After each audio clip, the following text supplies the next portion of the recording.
How you doing, everybody? Jim Gonzalez here at EDI Support LLC. It's another Wednesday, and it's actually getting a little dreary here in Pennsylvania. It's getting a little cold. So hopefully you're a little bit warmer, a little bit brighter, a little bit sunnier. And today's topic that we're going to be talking about is how to justify EDI investments to your stakeholders. So, whether you're a small organization or you're a large organization, you're an owner looking just solely at, hey, I'm brand new to EDI, or you're a larger set business that's saying, hey, we need to look at EDI, and maybe you're the sales rep and you're bringing this to the CEO, or you're bringing it to the director of sales, or you're bringing it to the CFO. Whoever makes the decision in the organization always has to have a little, what does that mean? So when you're looking at a topic like this, you have to know, which stakeholder do you think is the hardest to convince in your organization? Is it going to be the CEO, CFO, or CTO? And what's their biggest objection? It's every company and every organization is different.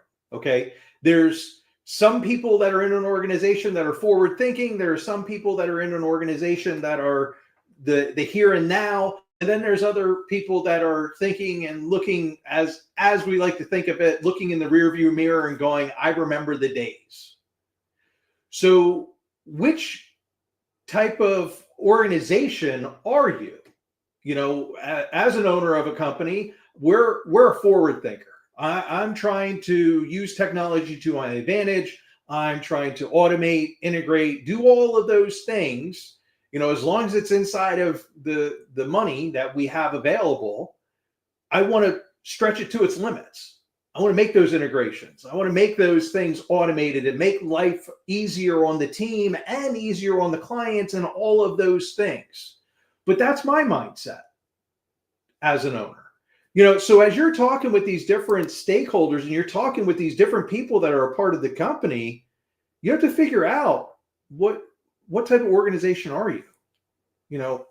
And a lot of times when you're sitting there and you're figuring these things out, what's the biggest objection? You have to look at, why does this matter? You need EDI. If you're in retail, retail compliance, scaling partners, automation, remember, EDI is really automating. Everybody wants to put it around the retail aspect, but that's not just what it is. You can be in healthcare, you can be a car dealership, you could be all of these different things that you want to automate your EDI or document processing or business processes. And the crazy part about it is, everybody's saying, oh, EDI is dying. But as soon as you say AI, everybody's like, oh my God, AI, we got to invest. We got to do those things for AI because that's the only way it's going to make sense. The crazy part is EDI, you're automating. AI, you're automating. You're helping your business, or you're helping yourself professionally or as a person, an individual. So you have to know, what does that need? What do you need? Retail compliance, scaling partners, automation, but you can't get leadership or the boards to greenlight the investment? Why? You got stakeholders want to have an ROI clarity or return on investment. Why spend money on EDI when we already have email, PDFs, or spreadsheets? Why do we need to make, everything's status quo and working perfectly? Why disrupt that? Why do we need to do that? It's for growth.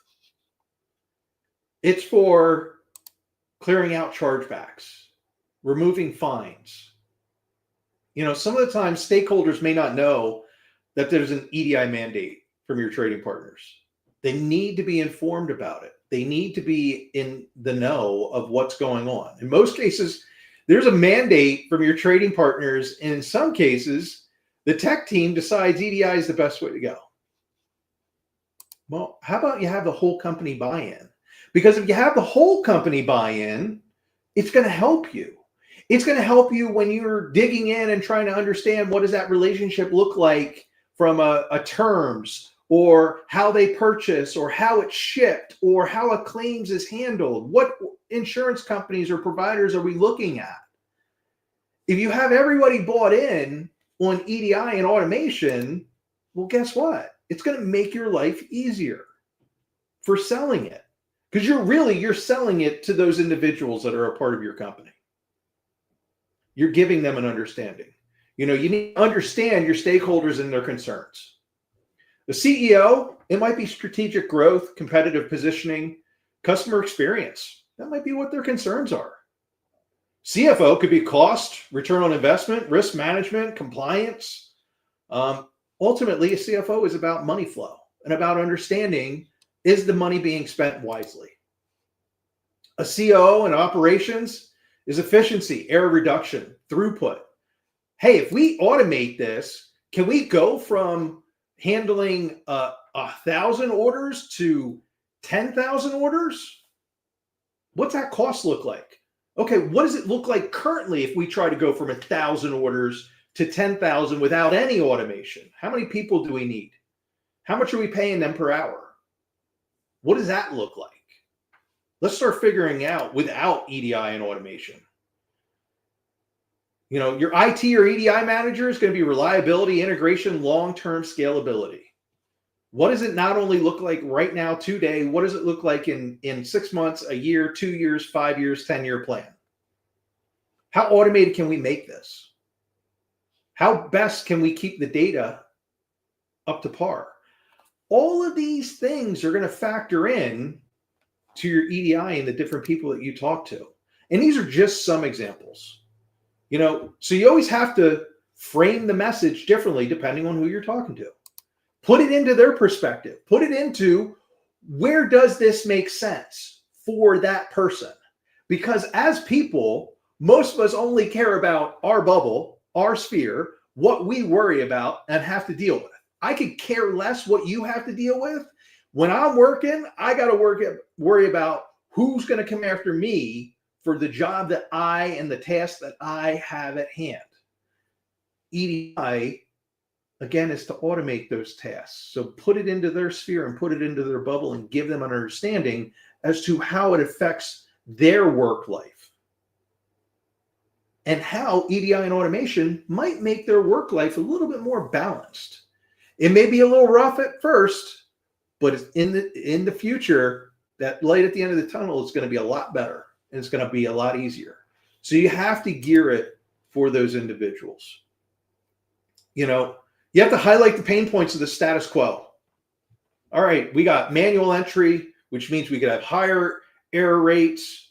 We have chargebacks coming from the retailers, which means we're actually losing real money because we're having to pay those fines, or they're getting deducted from the invoices payments that we're supposed to get. Maybe we're getting delayed payments because invoices are failing. They don't want invoices coming into them without being EDI or electronic means. They don't want to sit there and deal with looking at a PDF. Do I need to pay this? How much is that invoice for? All of those things. There's an opportunity cost because it's maybe slowing your onboarding, meaning missing out on new revenue streams, new customers, new trading partners, new insurance providers, new, because guess what? A lot of individual companies are doing the exact same thing you are. It could be on a smaller scale or a lot larger scale, but they're looking to automate. We see it on a constant basis at EDI Support. We're constantly talking to companies of all different sizes, having these interactions, weighing out what platform makes sense, whether we're looking managed, non-managed, whether we're looking and we're trying to get them and we're saying, hey, listen, you guys want to be hands-off, Elevate makes sense, or hey, you want to be hands-on, but maybe in a hybrid mode where you eventually want to have keys to the kingdom. Okay, let's look at Boomi. We give you the options based on your feedback and what you're telling us you're looking to do so that we can help you. Or we look at it from a pure consultant play and we say, okay, you already have an existing system. How can we help you? What kind of knowledge do you need? And we go from there. You know, you have to use simple and relatable examples. You have to look at, okay, one missed ASN, just one, can cost us $150 in chargebacks. Or every carton that we ship out, if we don't have this particular information handled electronically, it's $5 per carton, $5 per carton. Okay, we ship on an average week 5,000 cartons. 5,000 times 5, $25,000. Put those numbers in perspective. It's a lot of money. Again, your numbers might not be that high. They may be lower, they may be higher. I've gotten interactions with companies that literally owed tens of millions in a year in chargebacks and fines. Tens of millions. So imagine if you can just reduce that by 1% to 10% to take it all the way down 95%. Your CFO is going to be happy about that. Think about it. Your owner is going to be happy about that. Your board could be happy about that. All of those things. You know, delaying an onboarding with Walmart by 3 weeks. How much lost sales is that? You're not listed. Your product's not on their website. Your product's not moving anywhere. You know, when you're talking about huge organizations, literally 1 week can be $1 million. 3 weeks, $3 million. Pretty simple math, but big stakes at play. So think about all of those things when you're talking to your different stakeholders and you're trying to justify, you know, a move or a migration from an existing EDI platform to another one, or a provider from one to another. You know, when you use a managed platform, you're relinquishing your ownership. But is that okay? If you selected the right one, little drop of a tidbit, Elevate, it can save you a lot of money, and it can save you a lot of headaches because you have an accountable team that's doing everything. If you select the wrong one, a non-Elevate, good luck. You could be in a whole heap of trouble. So you have to look at those different things. You know, you have to show the tangible ROI of an EDI investment. You know, what are the hard savings? Reduce manual labor hours by X. What does that percentage look like? Okay, we no longer need 5 people entering orders all day long. We need 1 to oversee. The other 4, we can move them to a different department, or we can have the help on some other project that's going to take and expand our company even further. That's great. And then you have soft savings. Soft savings, faster order to cash cycles, so you have an improved cash flow. Better partner relationships. People are happier. Things are flowing. You're getting a better scorecard. That's more shelf space for more orders. You know, a lot of times, it's not always a great thing depending on the scenario, but empty shelves means you sold everything. Replenishing, getting it back onto the shelves is not a bad thing. Inventory non-movement is not a good thing. So you have to look at what vantage point you're looking from. You know, there's also scalability, the ability to add 5 to 10 new partners in weeks, months, instead of years, because we will be EDI ready. Retailers value those who are technically savvy and are ready to go and be proactive and also be productive. EDI helps you to be productive as long as it's set up correctly. So think about these things as you're looking and as you're growing.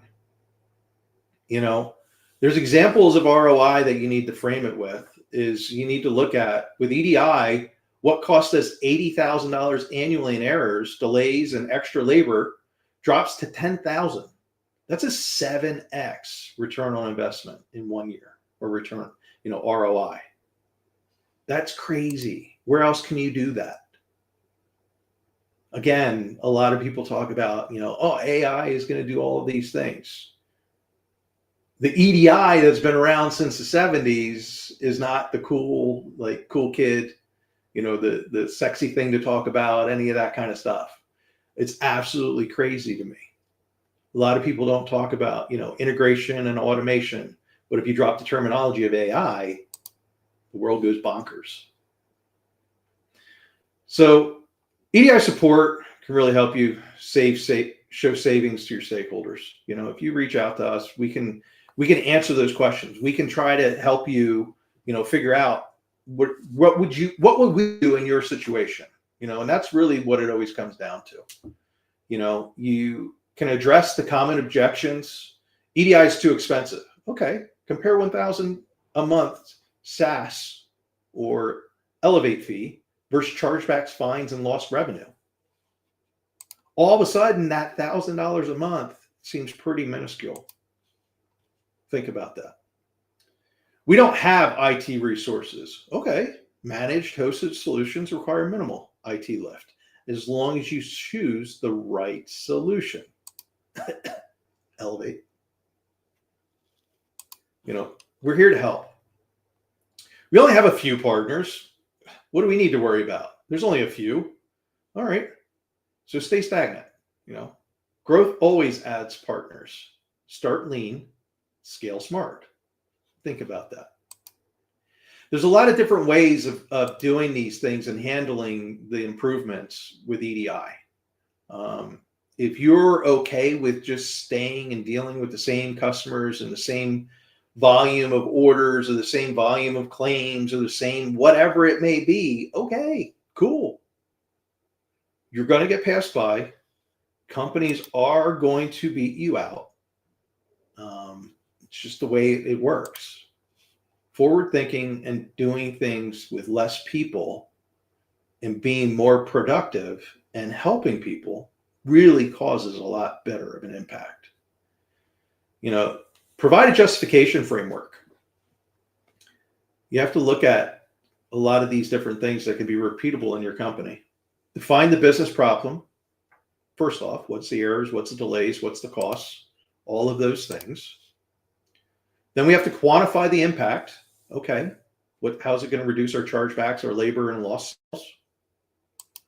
So then the next thing that we're going to be looking at is we're going to go, okay, let's present the EDI solution. All right, what does that automation, compliance, and integration look like? Now we have to highlight the ROI, so our savings plus revenue protection. Let's show scalability. What's our future growth, proof of growth look like? What does it look like? Those are what the things that we're looking at when we frame that justification framework. And we're looking, how do we provide it? The biggest things that you should always be taking away from this is EDI investment is not about cost. It's about protecting revenue and enabling growth. You need to speak the language of finance, operations, and strategy to get stakeholder buy-in. They need to understand how it affects their sphere. How does this affect my day? How does this affect my week, my month, my year? If you can show ROI in dollars and timelines, stakeholders will listen. People will listen when you show all of that. The other way to look at it is, you would think you have a justification problem with EDI. How do we prove this investment makes sense? Well, the reality is justification is easy. Chargebacks are real. Delayed cash flow is real. Lost opportunities with big retailers are real. Or not being able to process claims in a format or a neat process, because you're not getting the money. The money's not coming back. People are finding it harder to deal with you. The numbers speak for themselves. When you're sitting down and you're looking at it and you put anything pen to paper, as I like to call it, but we're in a digital society, mouse to clicking. What we actually have to do is negotiate the problem. So what's our negotiation problem? So negotiating with vendors who hide true costs, negotiating internally with stakeholders who don't understand EDI's impact, negotiate the terms so you don't end up paying enterprise rates for starter volumes. So the biggest question is that you should always ask is, can you justify EDI? The real question, are you ready to negotiate for the solution your business actually needs? So you're not sitting there and going, okay, I need to prove to you and prove to everybody. You can justify this. You got to build it into their sphere, build it into what their daily lives look like. How does it affect that particular stakeholder or that particular person, their life? So as always, I always love when people provide comments, do likes, check out these live sessions, look at it on YouTube, LinkedIn, wherever you can see it, wherever you can comment, subscribe to it, share with your friends, hop on our Discord, put information on Reddit, you name it. We try to be there on social media to give you and educate you and help you out with all these different situations and scenarios. As always, if you have anything, there's anything you ever need from me, don't hesitate to reach out. My team is here to help you as I am. Again, I hope you have a great rest of your week. Another beautiful Wednesday. Well, I wish it was. It's a little dreary. And stay warm, stay happy, and I will talk with each and every one of you later on. Here, bye-bye.